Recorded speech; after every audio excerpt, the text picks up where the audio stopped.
Hello students, मैं नितिन सोनी स्वागत करता हूं आपका डीजी शिक्षक यूट्यूब चैनल में।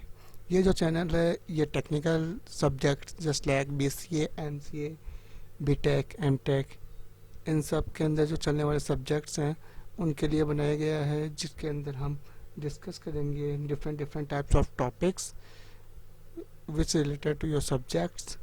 एंड इसके अंदर आपको सब कुछ प्रोवाइड कराया जाएगा। जैसे कि आज मैं लेकर आया हूँ आपके लिए introduction of operating system.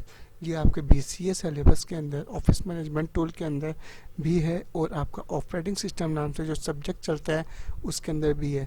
Her computer science का जो भी सब्जेक्ट्स है उसके अंदर आपका ये प्रोवाइड होता है ऑपरेटिंग सिस्टम।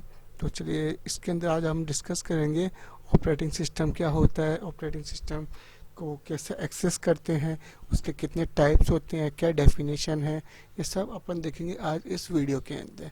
अगर आपको मेरा वीडियो पसंद आए तो सब्सक्राइब करें और बेल आइकन को क्लिक करें और अपने कमेंट्स में ज़रूर बताएं कि कैसा लगा, अपने सजेशंस प्रोवाइड कराएं। तो चलिए डिस्कस करते हैं आज का video, introduction of operating system.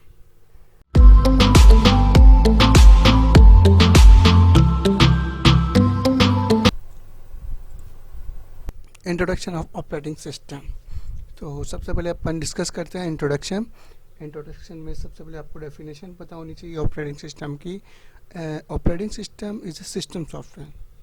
जब सिस्टम सॉफ्टवेयर की बात आती है तो अपन सबसे पहले पता होना चाहिए कि सॉफ्टवेयर जो कैटेगराइज्ड होते हैं तीन पार्ट में है: एप्लीकेशन सॉफ्टवेयर, सिस्टम सॉफ्टवेयर और utility software.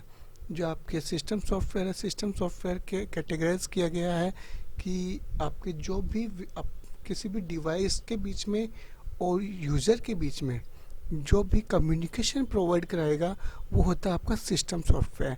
And operating system is a software which acts as an interface between the end user and the computer hardware.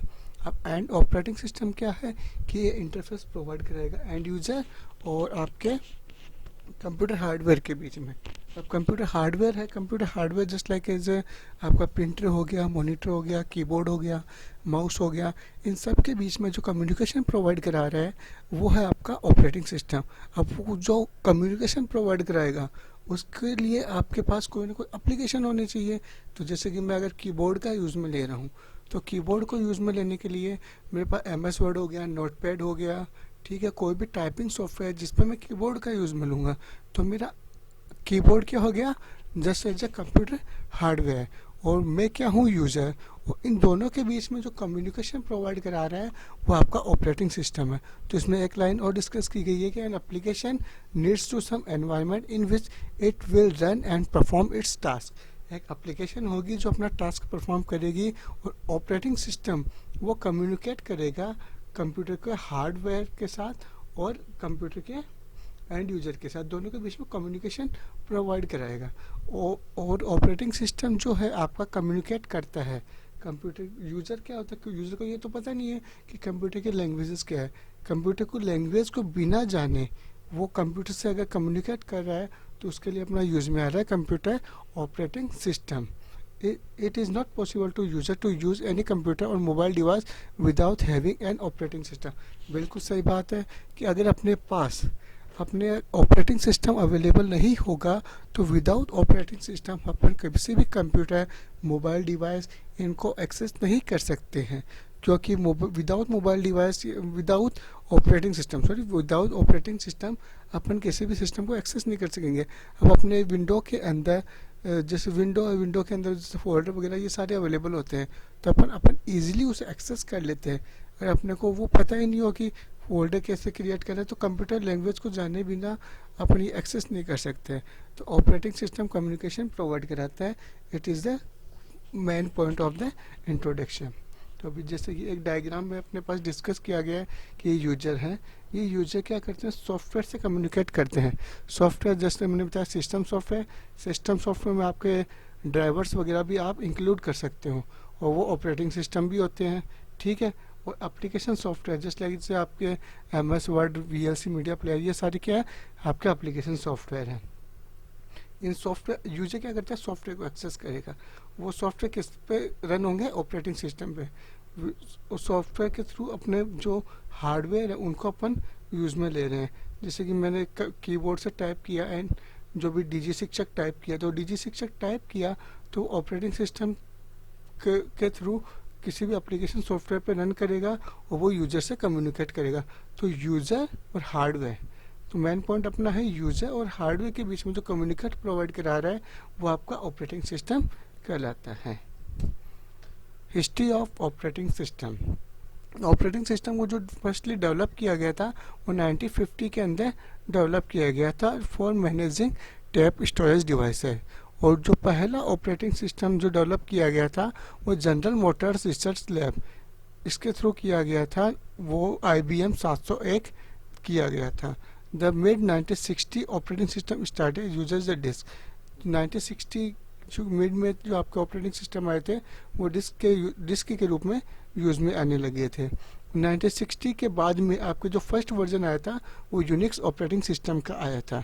The first OS built by the Microsoft. जब Microsoft office जो अभी Microsoft Windows आपकी जो चलती है उसका जो पहला वर्जन आया था वो था DOS, disk operating system, which is be developed in the 1981।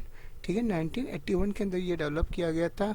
और अभी प्रेजेंट के अंदर जो सॉफ्टवेयर चल रहा है वो 1985 के बाद में आया है जो GUI बेस्ड है, GUI बेस्ड है। और उनके अंदर भी आपका MS DOS अवेलेबल रहेगा। विदाउट डॉस के आपका बहुत कम आपके जो माइक्रोसॉफ्ट के सिस्टम है उनमें अवेलेबल होगा। अब बात करते हैं अपन फीचर्स ऑफ ऑपरेटिंग सिस्टम। जो सिस्टम फीचर्स हैं, फीचर्स ऑपरेटिंग सिस्टम की डिस्कस करें तो जैसे कि अभी मैंने आपको बताया कि किसी भी कंप्यूटर को रन करने के लिए, किसी भी कंप्यूटर को एक्सेस करने के लिए अपने पास ऑपरेटिंग सिस्टम की रिक्वायरमेंट होती है। अगर अपने पास सिस्टम के अंदर ऑपरेटिंग सिस्टम नहीं है तो अपन किसी भी सॉफ्टवेयर को रन, किसी भी मतलब कि डिवाइस को एक्सेस नहीं कर सकेंगे, किसी भी सॉफ्टवेयर को एक्सेस नहीं कर सकेंगे। ठीक है तो अपन बात करते हैं फीचर्स ऑफ ऑपरेटिंग सिस्टम की। ठीक है, तो इसमें पहला फीचर आपका मेमोरी मैनेजमेंट। ठीक है, दूसरा है प्रोसेस मैनेजमेंट, तीसरा है device management, file management, security, control over system performance, job accounting, coordination between other software and users. इन सब पॉइंट्स को अपन आगे डिस्कस करते हैं वन बाय वन।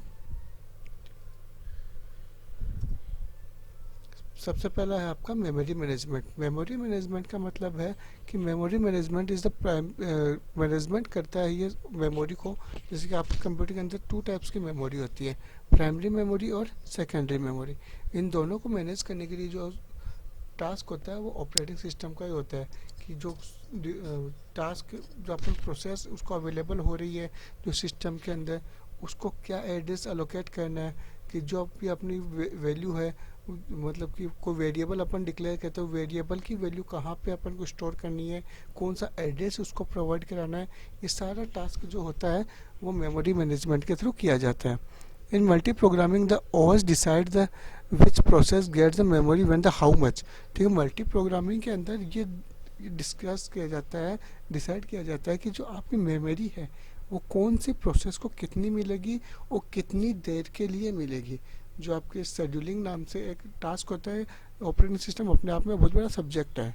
ठीक है, इसके अंदर बहुत सारी टेक्निक्स होती हैं प्रोसेस को एक्सेस करने के लिए। उन प्रोसेस को एक्सेस करने के लिए अलग अलग मैकेनिज्म है, वो सारी प्रोवाइड करा जाती है ऑपरेटिंग सिस्टम के अंदर। जब प्रोसेस को मेमोरी देना मेमोरी मैनेजमेंट के अंदर आता है। ठीक है, अलोकेट करना प्रोसेस को, डी एलोकेट करना, जब उसका टास्क कंप्लीट हो जाए उसको बंद कर देना, ये सारा मेमोरी मैनेजमेंट के अंदर आता है। बाद में आता है अपना प्रोसेस मैनेजमेंट।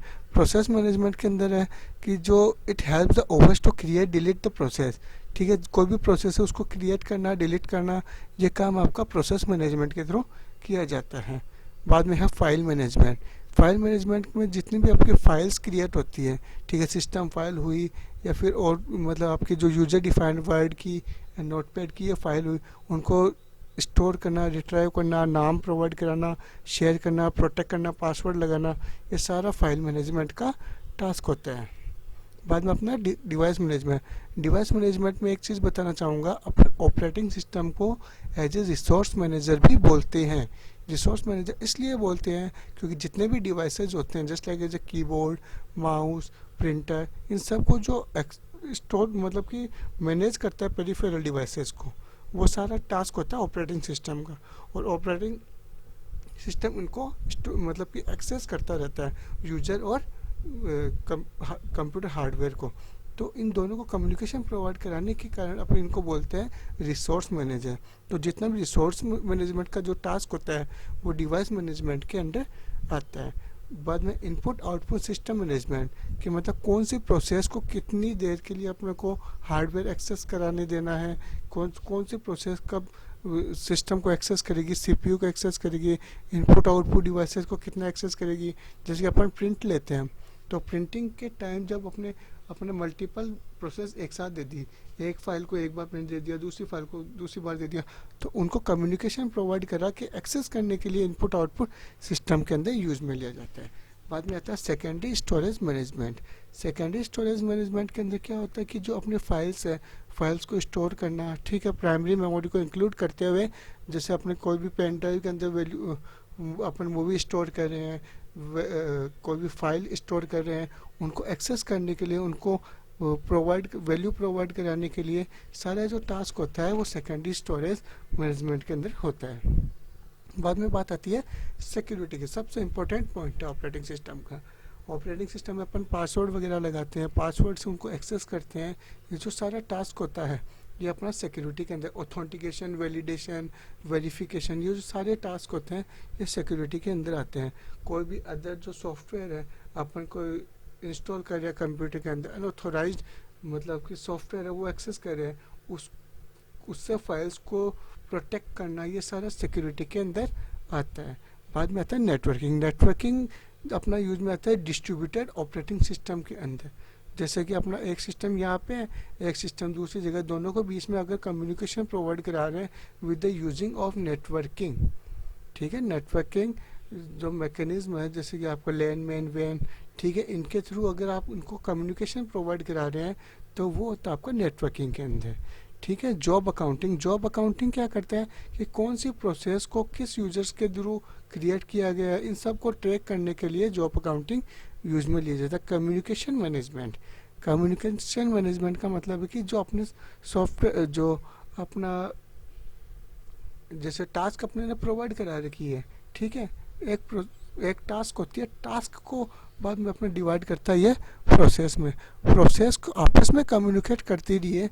उसके लिए इसमें एक फीचर होता है आईपीसी, ठीक है, इंटर प्रोसेस कम्युनिकेशन, उसके थ्रू ये सॉफ्टवेयर को कम्युनिकेट करती रहती है, ठीक है। नेक्स्ट अपना टाइप्स ऑफ यूजर इंटरफेस। अब जो अपने यूजर इंटरफेस अपन बार बार बात कर रहे हैं, उसमें सबसे पहला यूजर इंटरफेस आता है आपका कमांड लाइन इंटरफेस, ठीक है, कमांड लाइन इंटरफेस। और एक होता है ग्राफिकल यूजर इंटरफेस, CLI भी अपन बोलते हैं कमांड लाइन इंटरफेस को। एक command line interface interacting with the interface is a mechanism for computer operating system और software typing command to perform specific task. I think MS DOS तो सबने access किया होगा। MS एक्सेस के अंदर जो अपन टाइपिंग करते हैं, कोई भी कमांड है, कोई भी फाइल को एक्सेस करना है तो उसके लिए अपन को कीबोर्ड की हेल्प लेनी पड़ती है। जितने भी कमांड्स होंगे वो आपके कैरेक्टर के अंदर यूज में लिए जाएंगे। जैसे आपको कोई डायरेक्टरी बनानी है तो MKDIR आपने लिखा, वो डायरेक्टरी को क्रिएट करेंगे।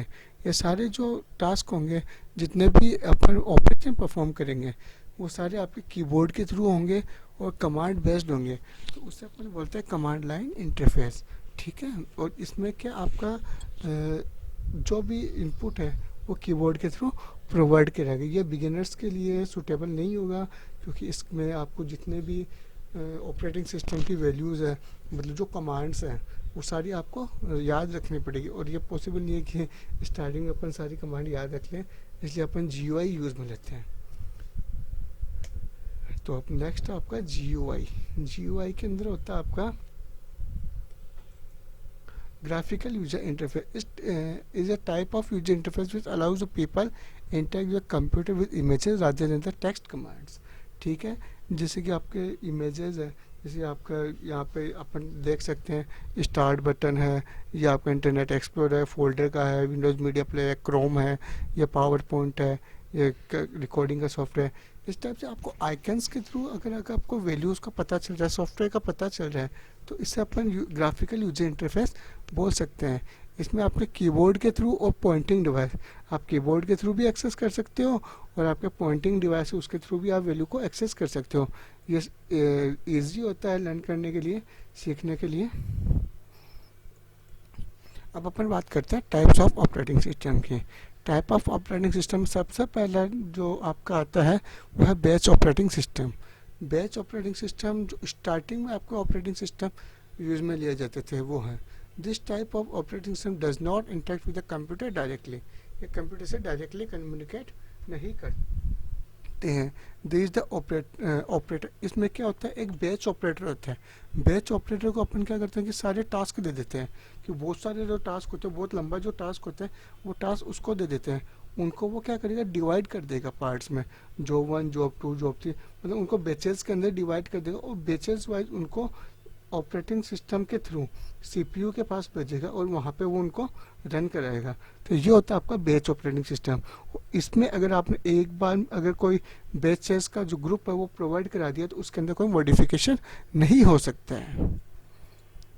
टाइम शेयरिंग ऑपरेटिंग सिस्टम, इसमें क्या होता है कि इसमें जो भी प्रोसेस है वो आपके टाइम को शेयर करेंगे। Each task is given the some time of execute, मतलब कि हर एक प्रोसेस को अपना अपना टाइम दिया जाता है। जैसे वर्ड MS वर्ड है, उसको कुछ आपने 10 सेकंड दे दिया, ईमेल है इसको 10 सेकंड दे दिया, वेब ब्राउजर इसको 10 सेकंड दे दिया, मतलब ये सारे एग्जीक्यूट तो सारे एक साथ हो रहे हैं, ठीक है।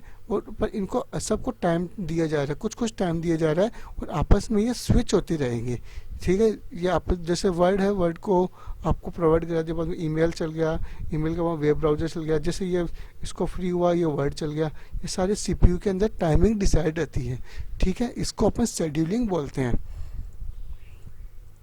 उसके बाद में आता है distributed operating system. This type of operating system is recent advancement of the world computer technology, ठीक है। इसमें क्या होता है, जैसे कि ये आपके कंप्यूटर, अलग अलग कंप्यूटर आपके प्रोवाइड रहते हैं, ठीक है। ये सारे रन होते हैं एक ऑपरेटिंग सिस्टम पे, जैसे एक कंप्यूटर हो गया, ये दूसरा कंप्यूटर हो गया, तीसरा कंप्यूटर हो गया, पर ये रन एक ऑपरेटिंग सिस्टम के थ्रू हो रहे हैं, ठीक है। सिस्टम ऑपरेटिंग सिस्टम एक ही है, उसके अंदर जो मेमोरी सीपीयू है वो सबके अलग अलग हैं, ठीक है। ये अलग अलग आपके अवेलेबल रहेंगे पर ऑपरेटिंग सिस्टम सेम रहेगा, ठीक है। ये लूजली कपल्ड होते हैं क्योंकि ये अलग अलग दूर दूर रहते हैं ना, इसलिए। नेक्स्ट है आपका नेटवर्किंग ऑपरेटिंग सिस्टम।